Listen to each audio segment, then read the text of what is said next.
안녕하세요. 반갑습니다. 새벽 예배에 오신 여러분들을 주님의 이름으로 환영합니다.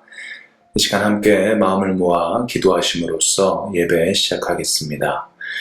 사랑의 하나님, 오늘도 하루의 시작을 예배로 시작하게 하심을 감사합니다.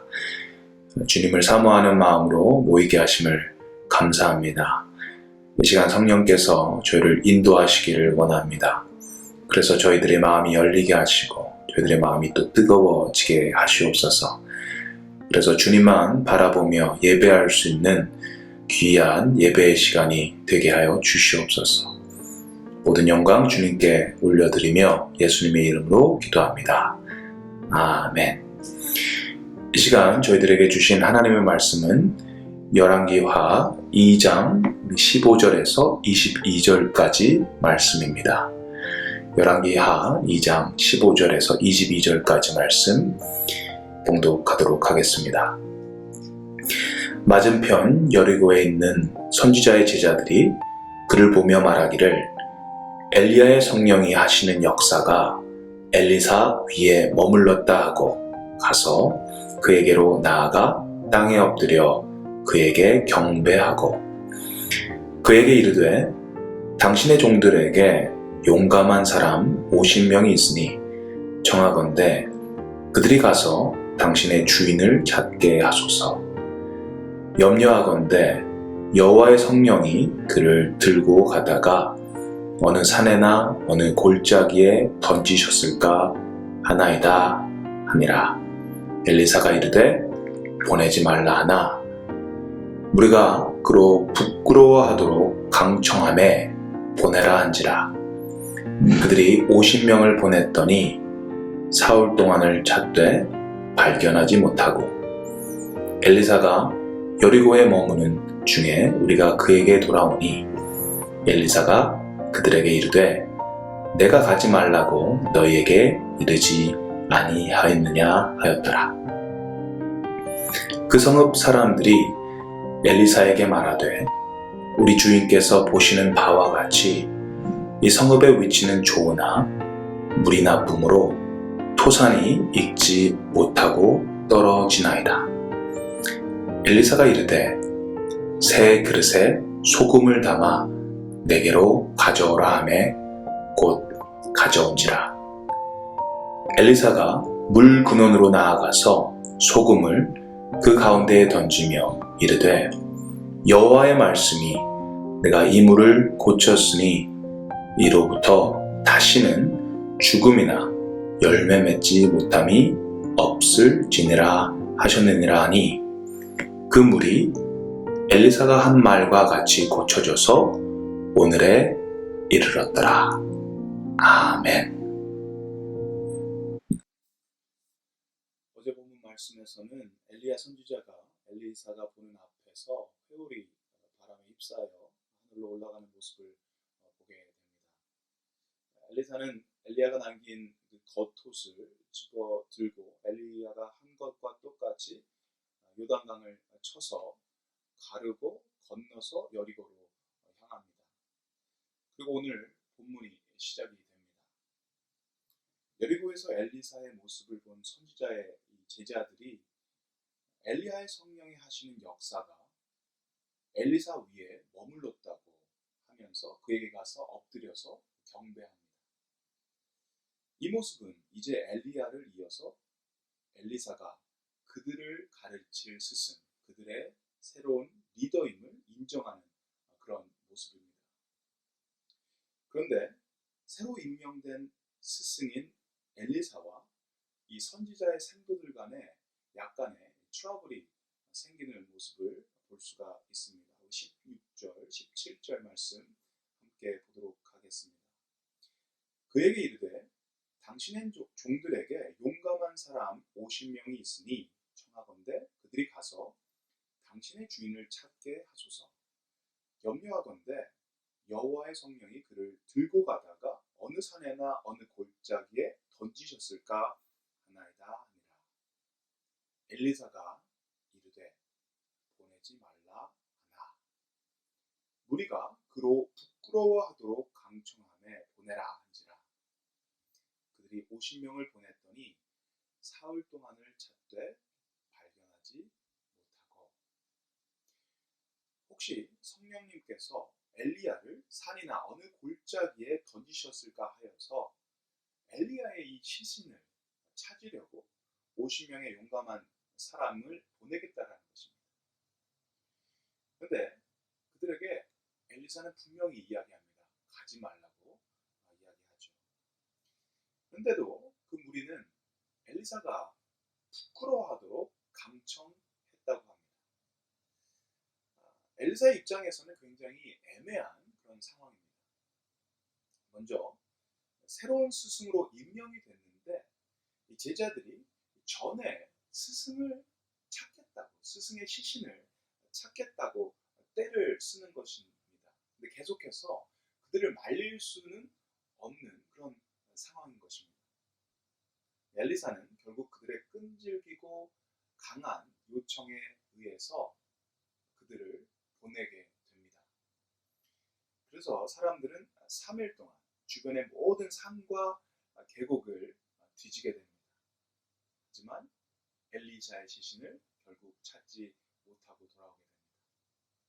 이들에게는 전의 스승인 엘리야를 향한 충정 어린 그런 마음이 있었습니다. 혹시라도 시신이 발견되게 되면 이 시신을 가져다가 장례를 치르려는 그런 마음도 있었을 것입니다. 그래서 열심히 3일 동안 산과 계곡을 돌아다니며 이 스승의 시신을 찾으려고 했던 것입니다. 충정심도 있었고 존경심도 있었고 그런 애정도 있고요. 또 그런 찾으려는 열심도 있는 것을 보게 됩니다. 하지만 이들의 모습은 좋은 모습이 아닙니다. 교만한 모습이라고 할 수 있습니다. 하나님의 생각보다 그들의 생각이 맞다, 더 옳다라는 생각을 했기 때문에 했던 행동이라는 것입니다. 사실 이미 2장 5절에도 이 여리고에 있는 제자들도 알았습니다. 하나님께서 분명히 말씀하셨습니다. 그리고 그들도 이것을 분명히 알고 있었던 것입니다. 엘리야를 데리고 가신다라는 그 사실을 그들도 알았다라는 것입니다. 이미 하나님께서 말씀하셨음에도 불구하고 이미 그들도 이것을 분명한 사실로 믿고 있었음에도 불구하고 그들의 생각을 따랐다라는 그런 말씀인 것입니다.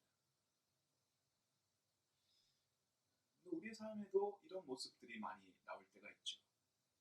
하나님께서는 이 말씀을 통해서 아니면 상황을 통해서 우리 마음속에 우리 삶 속에 분명한 그런 길을 제시할 때가 있습니다. 하나님께서는 분명히 오른쪽으로 가야 된다라고 말씀하실 때가 있고요.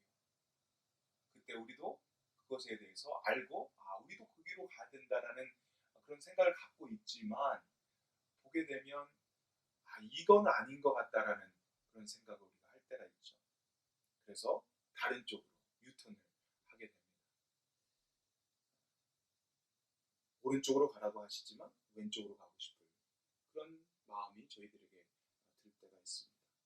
우리의 생각, 우리의 경험, 우리의 지혜로는 아무래도 이쪽으로 가는 게 맞다라는 그런 생각을 우리가 하면서 방향을 틀 때가 있는 것입니다.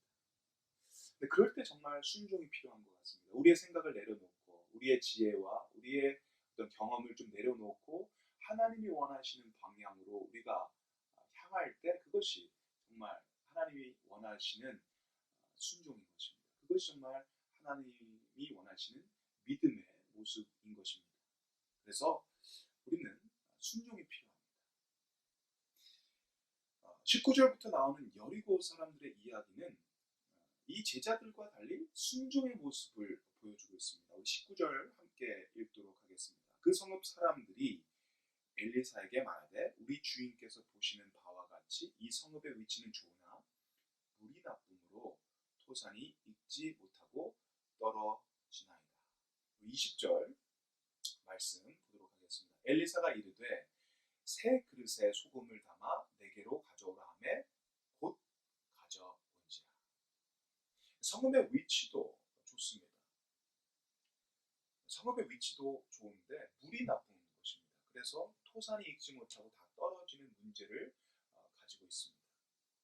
물이 나쁘기 때문에 식물이 자라기가 어렵습니다. 열매를 맺기가 어렵습니다. 식물이 자라지 못하면 먹고 사는데 문제가 생기는 것이죠. 굉장히 심각한 그런 문제가 있는 것입니다. 그 고민을 엘리사에게 사람들이 가지고 옵니다.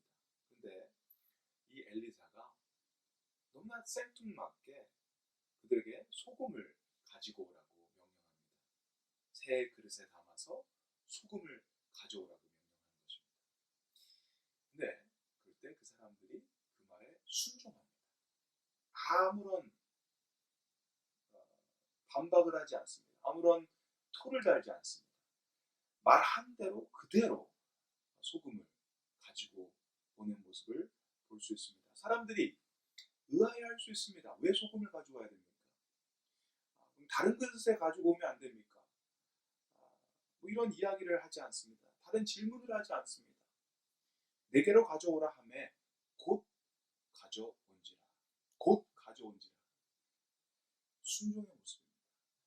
나의 생각이 있지만 나의 생각을 내려놓고 말씀대로 따르겠습니다. 말씀대로 하겠습니다. 이것이 바로 겸손, 순종의 모습이라는 것입니다. 그들이 순종할 때 무슨 일이 일어났죠? 기적이 일어나게 됩니다. 21절에 엘리사는 소금을 그 물에 던지며 말합니다. 21절입니다. 엘리사가 물 근원으로 나아가서 소금을 그 가운데에 던지며 이르되 여호와의 말씀이 내가 이 물을 고쳤으니 다시는 죽음이나 열매 맺지 못함이 없을지니라 하셨느니라 하니, 소금이 기적을 만든 것이 아닙니다. 그들이 주님의 말씀에 순종했기 때문에 기적이 일어난 것입니다. 우리의 인생에 놀라운 기적을 우리가 체험할 때가 있는데 많은 경우 그 기적은 하나님께 순종할 때, 주님의 말씀에 순종했기 때문에 일어나는 기적입니다. 우리의 인생의 놀라운 기적의 역사는 하나님의 말씀에 순종할 때입니다. 나의 능력, 나의 지혜, 나의 경험을 내려놓고 주님의 말씀에 내가 좀 이해는 되진 않지만 내 경험으로는 잘 납득이 되지 않지만 주님께 믿음으로 순종하겠습니다 라고 나오는 이 자세가 저와 여러분에게 너무 필요합니다. 우리가 주님의 말씀에 그렇게 순종할 때 인생의 이 쓴물이 단물로 변하게 됩니다. 열매 없음에서 열매를 맺는 삶을 우리가 살 수가 있습니다. 그런 기적의 삶을 우리가 경험할 수 있습니다. 오늘도 하나님께서 여러분에게 말씀하실 것입니다. 여러분에게 어떻게 살도록 여러분의 방향을 제시하실 것입니다. 그 말씀에 순종하시고 그 말씀대로 겸손하게 순종하시면서 그 말씀대로 따르시는 저와 여러분 되기를 주님이 축원합니다.